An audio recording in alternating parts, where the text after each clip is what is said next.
скрипит вот там вот наверху. Крути, крути. Вот то. Будем разбирать, будем промазывать. Так. Выкрути вправо до упора и останови. Вот так вот выглядят у нас шаровые. Такое ощущение, что лед где-то. Нет.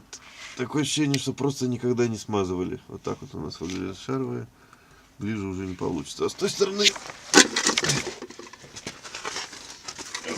Пожалуйста, у нас тут с той стороны.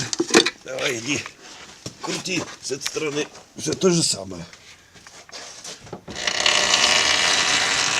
Ну ладно, тут можно не крутить. Тут выкрути влево до упора и все. Опа. Вот они. Резинки. Резинки-то самое интересное целые были. А потом я тут поездил специально по району. И резинки от возраста сказали, мы все. Развалились. А дали какие-нибудь классификатор нефтяной, ПН6. Да. Ну, надо, во-первых, это все равно всю переднюю подвеску ее просто проще снять, чем на машине это переделывать.